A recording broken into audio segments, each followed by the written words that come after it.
Hey y'all, I'm Dallas White. I'm the bar supervisor and head of research and development here at Michter's Bar at Fort Nelson. And today we're going to talk about some of the items that you need, including ingredients and equipment to make whiskey cocktails. Let's start with the mixing glass. This can be made out of many materials, typically metal or glass. I prefer glass, but that is up to your personal preference. A set of shaking tins, usually an 18 ounce and a 28 ounce. Weighted is best, and you can tell by this extra band on the bottom that these are weighted. A jigger with an ounce on one side and 2 on the other, usually with some denoting markers on the inside. Like on the 2 ounce, I typically like one with 1.5 ounces marked. And on the 1 ounce side, a 1/4 ounce, a 1/2 ounce, and 3/4 ounce is best. After that, you'll need 3 types of strainers: a julep strainer, which will help you with your stirred cocktails; a hawthorn strainer, which will help you with your stirred and shaken cocktails. The most important part about this strainer is that you have a tightly coiled and dense spring. A fine mesh strainer is the last type of strainer, and that'll help you keep ice chips and small pieces of debris from your cocktail. There are 2 types of peelers: what I call a Y peeler. You can sometimes use even the potato peelers for your larger peel garnishes, and then a channel peeler, which will help you for your twists and horses' necks and things like that. A bar spoon can be multifunctional. You can use it as a measuring device. This is typically 1/8 of an ounce, but it can vary. And you can also use it to stir your cocktails. Tweezers are extremely helpful for garnishing cocktails and even retrieving stray bits of fruit or herb from your cocktails that miss your strainers. A paring knife for things like prep or garnish preparation is extremely important. One that's easy to handle and very sharp is going to be the best. A muddler is very, very helpful and can be used for all kinds of things. And the material can vary. Usually this is kind of more of an aesthetic piece. And wood is great, you just have to take very good care of it. The hand-pressed juicer is going to be your best friend. One size will do you. I typically go for the larger size so it can fit all the way up to half some grapefruits. For ice, a silicone mold is always best. It can be in all kinds of sizes. You can even do columns and spheres if that's what you like. All right, y'all, so now we can talk about some of the ingredients that you'll need to make classic whiskey cocktails at home. And let's start with the base spirit, because that's typically the most important.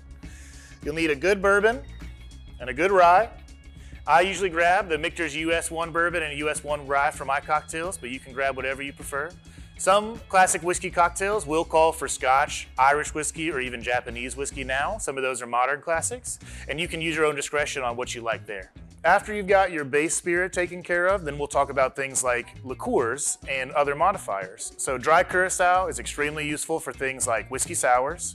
Sweet vermouth is great for Manhattans. Dry vermouth is wonderful for things like an Old Pal. And Amaros can be very, very versatile in their flavor, and they can either bring in citrusy, peel-heavy flavors, or they can bring in darker botanical flavors, or even some sweetness, and you'd be surprised by that. Now we can talk about things like syrups. Syrups are very versatile. You can make all kinds of different flavors and different viscosities. The most useful to me typically tend to be 1-to-1 sugar syrups with either white refined sugar or a demerara sugar or other dark sugar.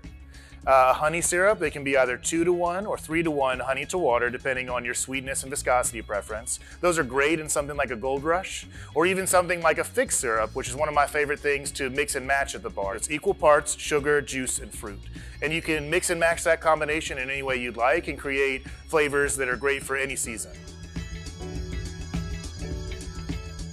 Another important facet of making classic cocktails in your home bar is going to be your choice in bitters. Typically, aromatic and orange bitters will be the most common types you'll see in a classic recipe, but there are hundreds of other types to choose from, and this is one of the places that you can get the most creative with your cocktails.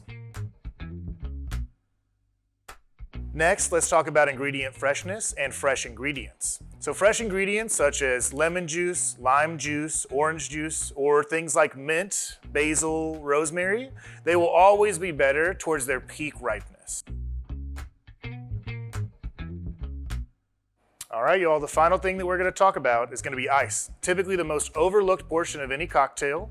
First things first, you have to use quality water when you're making your ice. Usually I'd choose distilled water or reverse osmosis water, because those are typically the cleanest that you could find, but any clean water source will do just fine. But after you've got that taken care of, the size and shape of your ice is going to be the next most important thing.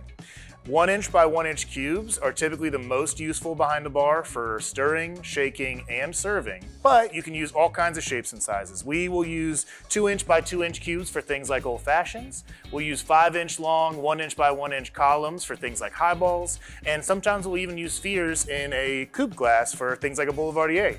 I will say the larger the cube in your presentation ice, the better, because it will dilute more slowly and keep your cocktail colder for longer.